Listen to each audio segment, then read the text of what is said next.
You're listening to a download from the outdoorstation.co.uk. Number 491. Hello and welcome back to The Outdoor Station.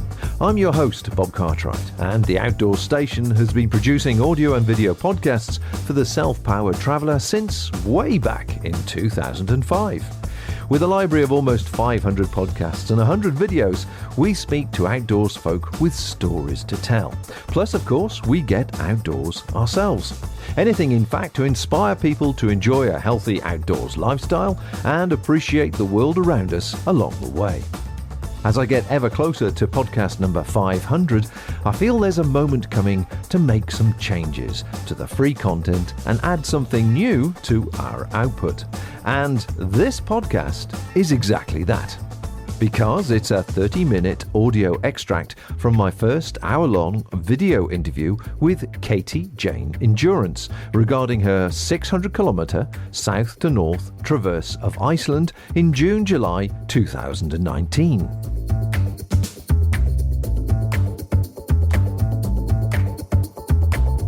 You may remember in podcast number 486 that Dermot Cosgrove passed Katie coming the opposite way on his traverse, which unfortunately didn't quite go to plan. Following his comments, I tracked her down to Switzerland and found she's an endurance athlete with a very interesting outdoor CV. Of course, you can find all the links to Katie and the full video interview over on the show notes and on our YouTube channel. But please don't forget to subscribe while you're there.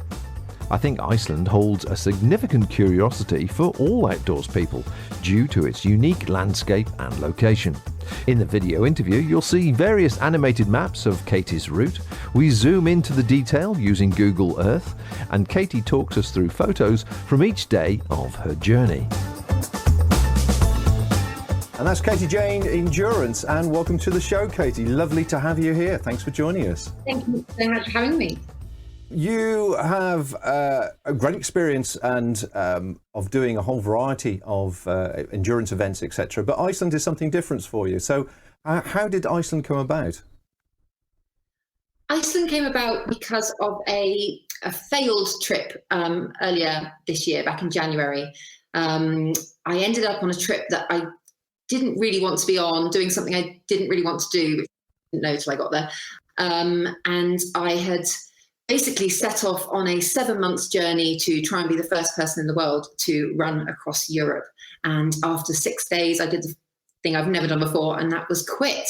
And kind of completely thrown me. I've never quitted on an expedition before. And yeah, got home and kind of had to really ask myself some big questions. Why on earth had I ended up where I was? You know, running down hard shoulders of dual carriageways on the Costa del Sol is a far cry from what really makes me tick. You know, I'm passionate about wild and remote places. So how did I end up on this trip? And yeah, had to really figure things out. And by the end of figuring those things out, I just realized I needed just to go somewhere wild and be sure that I still really love it. Adventures. And it was just a blip, and it wasn't, you know, something telling me that this part of my life was over.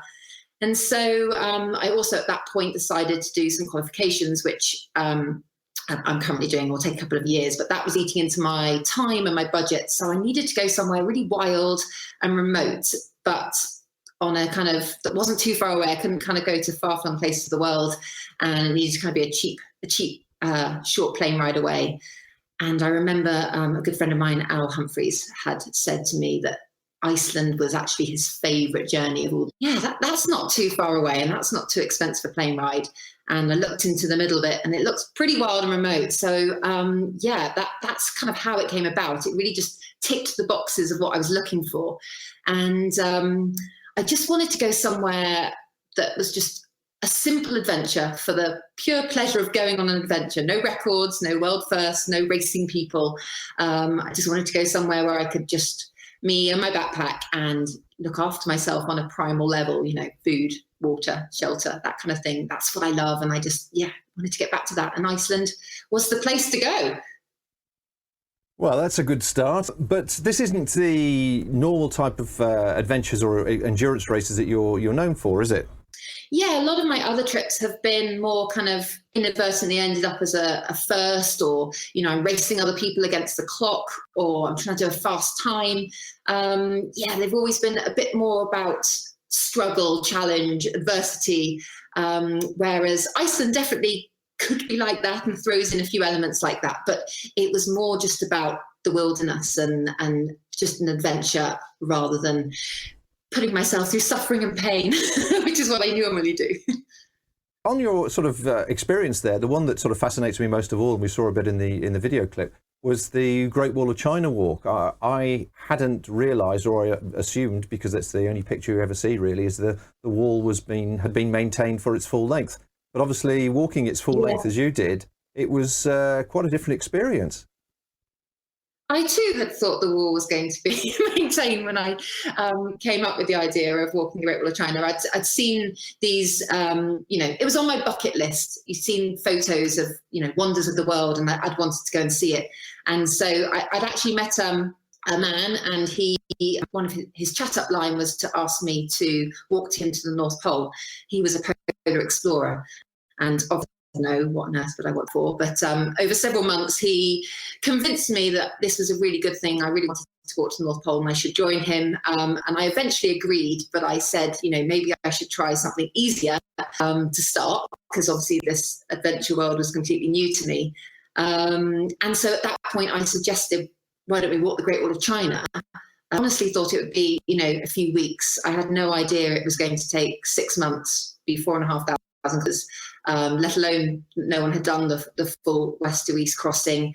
The picture that I had imagined would go and walk along, that postcard picture of the wall actually makes up maybe 1% of my journey. Most of it was either desert or mountains, and I probably only saw a wall of sorts for even 30% of the journey. And a lot of the time, unless you had a map actually showing you that it was, the wall, you just think it was a mound of gravel or something. So yeah, very different to what I expected, but utterly life-changing. I mean, I've been very fortunate to have gone to so many parts of the world, but nothing compares to walking across the Great Wall of China, probably because it was my first. It was, as cliche as it sounds, it was life-changing. I cried pretty much every day and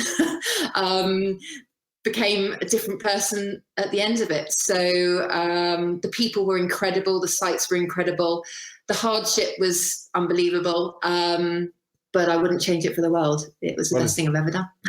if anybody ever wants to read more detail about it, of course they can look over on your website, where you've got full stories on your blog there of some of the adventures that you've done, which makes for fascinating reading. I've been going through their cyber stalking you naturally, as one would do in a situation like this. Ready for the interview.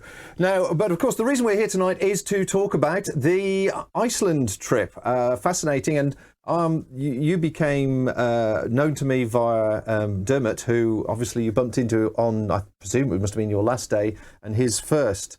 So I'm curious to know how your experience was and how it differed to him, certainly. Poor Dermot. When I saw those pictures of his feet after just 2 days, I really still can't quite get over how they got so bad so quickly. I did suffer from a few feet problems along the way. I think his were due to the tarmac. For me, I suffered in the desert.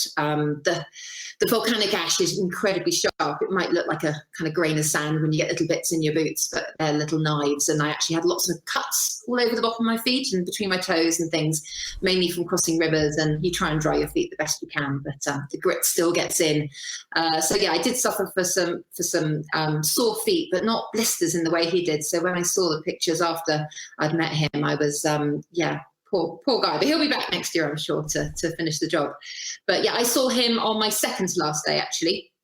But overall, I had just a fantastic journey.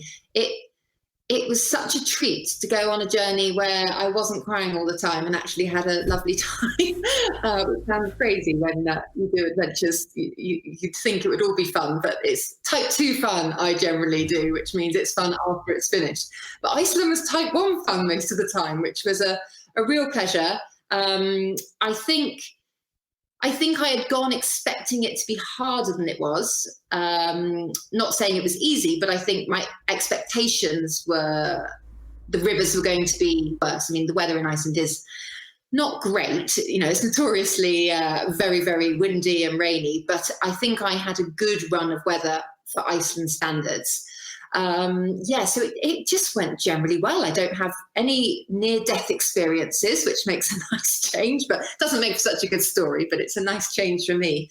And I just had a lovely time. I generally haven't done many trips solo, and this one was solo, so I really relished the opportunity to do it on my own. And for 5 days, I didn't see a living thing, not even a bird, let alone a person to talk to. So really, really loved it. Couldn't recommend it highly enough. And the other great thing we can talk in more detail about, but I think if someone's looking for a remote and wild adventure, particularly if they're going solo, but perhaps are a little bit nervous, I think Iceland's a really safe place to go. Obviously, you still got to look after yourself in the environment against the elements, but got an amazing search and rescue team that were watching over me. I just think it was a really good place to go and do a solo journey.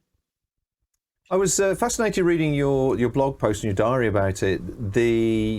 Although there wasn't many people you met, but there was actually, it was interesting the number of people you met, and obviously they all spoke English. Were they Icelandic people, or were they Americans or tourists or what?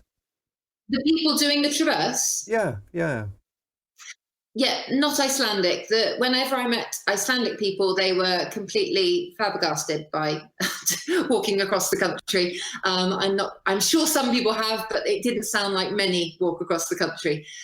So I met Americans, Spanish, French, Italians. A real mixture going down.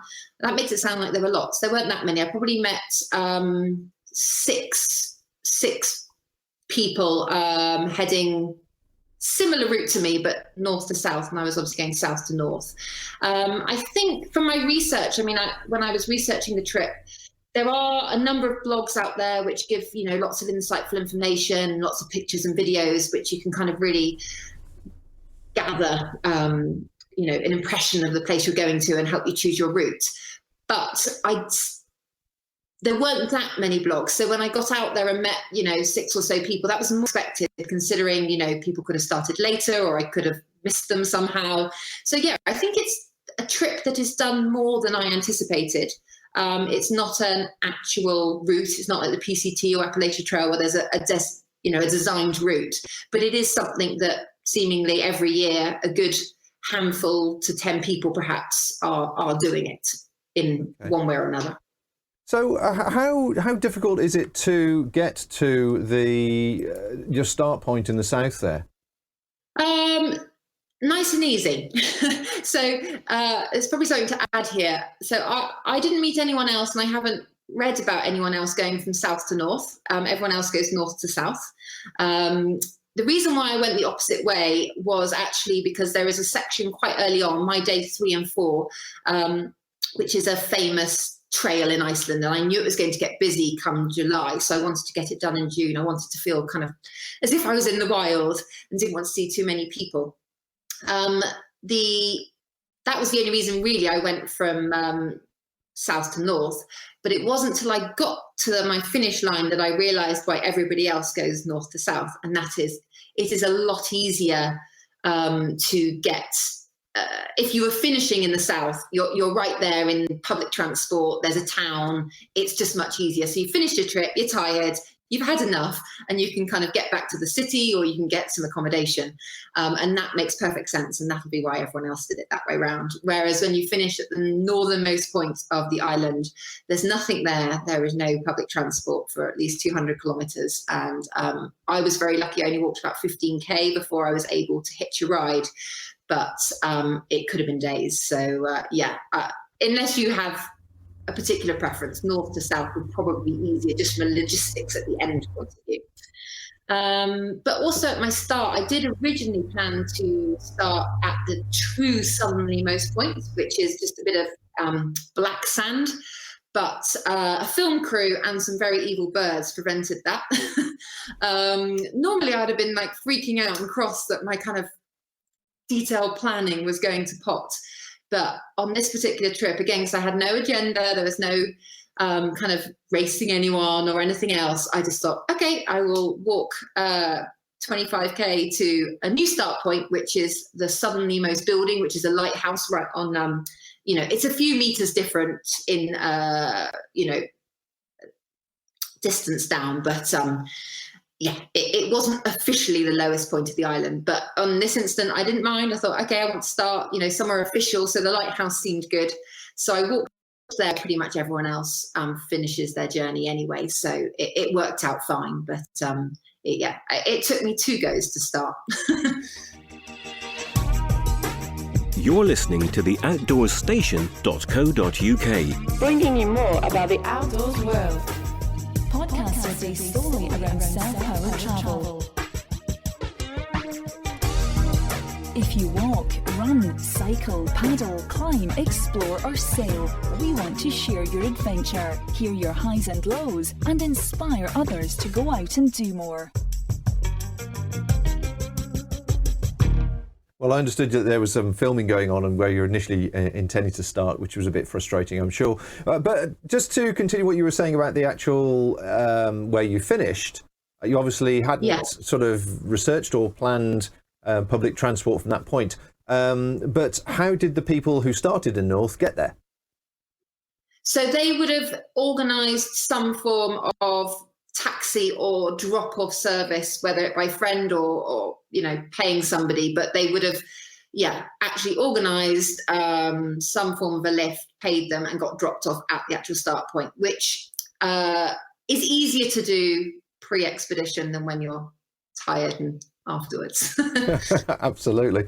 Okay, well, let's actually look at the map and the route now and start us off, as it were. I wonder if I can just drop the little man down here. What's as close as he gets is here, just to see what you were faced with. I've had a quick look at this, and it looks like the first day really was a lot of this type of road walking. So I was faced with a complete whiteout, so I didn't get the spectacular views at the start. I'm probably seeing more now on Google Earth than I saw in person. That's brilliant, isn't it? It was. I actually ended up walking 50k on my first day because I actually had to walk to get to the lighthouse as well. But it was dull. It was road walking. I was passing 1 million tourists doing their Iceland by vehicle.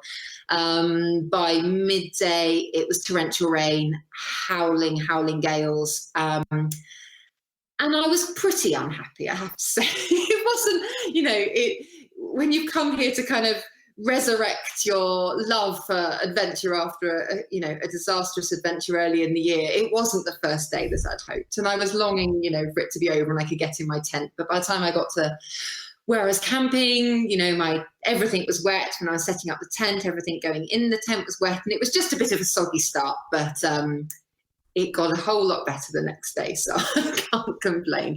It was just, I just had to get that road section out the way, and I knew it was going to be there, and I knew it was only going to get far more wild and beautiful from there on in. Well, we've got a few pictures that we'll just run through while you're talking and set the scene, but as people can probably see straight away, it was a bit misty. But apparently there's lots of lovely puffins at the start, but I didn't get to see them, sadly. So that's another question, actually. The birds. Obviously, Dermot had a bit of a issue with terns, I think he said it was, and you had a different bird that attacked you. Is that right? So at the start, my original start, I got attacked by, I'm going to pronounce this wrong, I'm sure, but skewer birds. They are massive, very, very big, strong-built, kind of eagle-sized birds. They nest on the sand, so it's not like any birds were above my head. And before I knew it, they were just coming at head height, and they're notorious for just attacking your head until you sprint away. But they're big enough that they're definitely quite frightening. And so I had the film crew chasing me in a vehicle and the birds chasing me. I thought, it's not worth it. I'll start somewhere else. It's just an adventure. So I had those birds, and then I was attacked quite a lot by the terns up in the north. But Dermot had warned me about those, so I walked along with my poles above my head for many, many kilometres getting arm ache, but it was better than getting pecked. So that was your first day, this route here. So I'm just trying to compare it to the Google Earth, and I think it looks like you went to the Skogafoss waterfall. Was that sort of area where you camped the first night? Yeah, I camped right next to the waterfall. It was marvellous. Let's see if we can see if we got a picture of it. See what it looks like in the better weather. And how did you find the camping? Obviously, we'll get into it a bit more. Yeah. So for the first for the first 3 nights, I stayed in designated camping areas because it's national park and you don't have any choice. So that actually kind of determined the mileage I could cover as well, because I knew, I had a few options to stay, but yeah, I couldn't truly wild camp, albeit they're not hugely luxurious campsites in the national park anyway. So it's kind of wild camping with others. Looking at the camping there, I assumed probably, and I don't know if you did before you started, that it would be fairly open to wild camping, but are they pretty strict on it?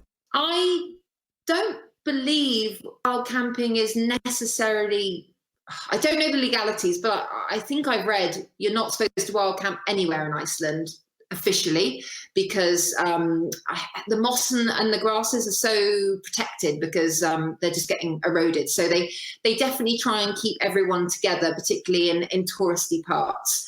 Out in the Highlands, kind of from day 5 onwards, I mean, you would be allowed because there is nothing else there, but probably a bit like France, it's the kind of place where you just set up, end of days and leave early in the day and not hinder anybody's kind of view and things like that, then I'm sure it's fine. But I don't think it's it's not like Scotland where you kind of free to camp where you like, but people do. I think particularly Iceland is massive for camper vans and people camping in vans. So I think when they say no camping, they're probably who they're targeting, because there are so many people traveling in vehicles. Actually, if they all could stop wherever they wanted, there would be vehicles everywhere. There are less people wandering around with their little tents on their back, so I don't think they mind us too much. You mentioned the safety service, the safe travel system had sort of kept an eye on you. I'm just going to have a quick look at that now. Could you talk a bit about that, if you would?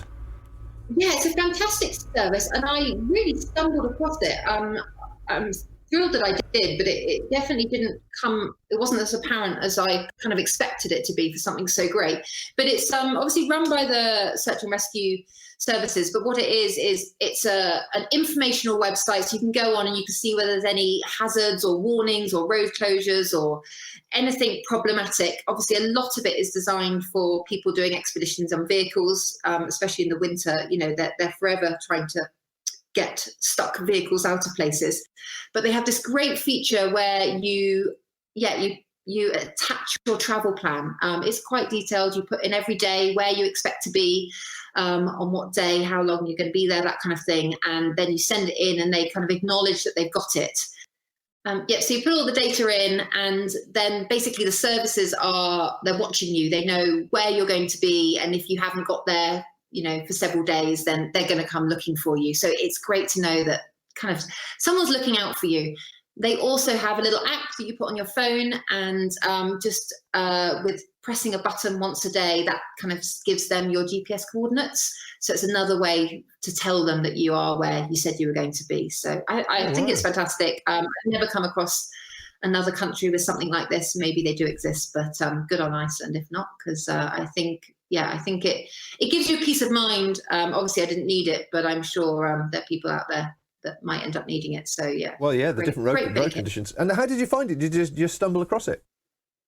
Literally stumbled across it, and I thanked them. I sent an email actually afterwards thanking them, saying this is a really lovely service, and it's great to know that you're kind of there. But I heard about it easily, so promote it more. So tell us about your daily routine then. What was the daily routine like? It's a simple life out on the road, because I wasn't doing any particular set mileage, or I didn't have to get particular places each day. It was quite relaxed. I didn't have a strict time I'd start, and I didn't have a strict time I'd finish. But in general, I would be walking by 7 a.m, mainly because it's been blowing a hoolie all night, so I'm awake anyway. It's 24-hour daylight, so I'm awake anyway. So yeah, my body clock just said it's easier just to be up and walking. I never was walking after that. A couple of times I was walking earlier just because the storms were so bad. I just thought it's easier to walk through it than lay here. But yeah, so 7 a.m. start. I'd usually walk a good couple of hours before I'd have breakfast. That's just a personal preference. I like to get moving before I eat something. And then I only had like 4 snack bars to last me through the day. I didn't actually have a lunch. So I didn't have kind of a proper lunch break, because if I did, then I'd probably get upset that I didn't have anything to eat in it. So I would just kind of have really few breaks. The longest break I'd have would usually be when it was warm enough to dry my tent. Most nights, the tent outer has got wet, and then when I pack it up, it gets the inner wet. So I'd dry out my tent, and I'd just air my sleeping bag in case that had got condensation, moisture or anything. So they were 2 jobs I always had to do, and I always had to filter my water whenever I came across a stream, and that would take quite long. So I'd kind of make my breaks as and when there was something else to do, rather than have kind of designated breaks at certain times or anything like that. And yeah, I'd generally walk probably till 6-ish in the evening, but again, no real schedule. Just by then, I'd usually had enough of walking and kind of covered a good distance, but nothing was set. I mean, my distances varied from kind of a 30k, kind of easy day, right up to 50k. But on average, I'd do about a marathon a day. Just noticed you filtering some water then. Did you feel you had to filter the water, or was it a better idea to filter the water all the way through? So there's 2 types of rivers. There were crystal clear rivers, which was just a natural river from a spring. It would probably absolutely fine to drink that. And if I hadn't have been practiced at always filtering my water, I'm sure everyone else did it, just drunk it straight from the stream. It was crystal clear. The Icelandics drink it. It would be fine. But I'm so used to filtering it, just because you paid all this money to come on these trips. Just to get sick, I just don't think it's worth it for the few extra minutes it's going to take to put through my filter. So I just filter my water. Whereas the other rivers, which are glacier rivers, are really cloudy looking. They're absolutely full of grit that's come off the glacier.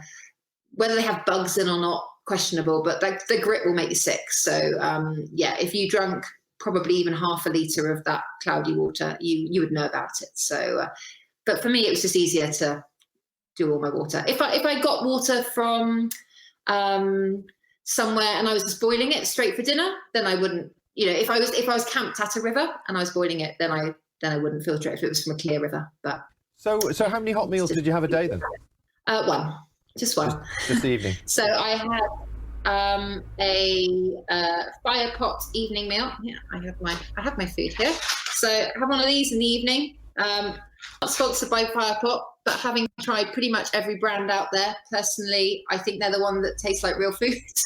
And they're a lovely brand with just great ethics. So so I had one hot meal, and then for breakfast I made my own these. So it's same amount of calories as in a Firepot meal, but it was just cheap to make your own. And then just 4 snack bars kind of in the day, just a standard kind of a normal trekking bar snack. So I was pretty low on calories. I had just over 2,000 calories a day, whereas I was probably burning nearer 4,000. So I knew I was going to be in a calorie deficit throughout the journey. But it's a real balance of how much you're willing to carry to how much you're going to enjoy yourself, how much you're going to need the energy to be physically able to do it. Yeah, it's finding that kind of precious ground. And I knew with 2,000 calories, it wasn't going to make me feel, I was going to have enough energy to be able to do it. There were a few moments where I definitely would have liked more food, just more from a boredom point of view. Like if I had lots of snacks throughout the day, it's something to do. But I never felt like I'd run out of oomph from a lack of food. So I think I got the amount spot on. To see and hear more from Katie Jane Endurance, do go and check out the hour-long video, which is over on theoutdoorstation.co.uk and on YouTube. Plus, of course, all the social media links can be found there as well. Your feedback on this first video interview would be appreciated. Would you like to see more like this with people from around the world? More location visits, perhaps? Maybe gear discussions or general outdoor chit-chat from different perspectives? Of course, audio podcasts will still be released like this from each soundtrack, so all you commuters out there will not be forgotten.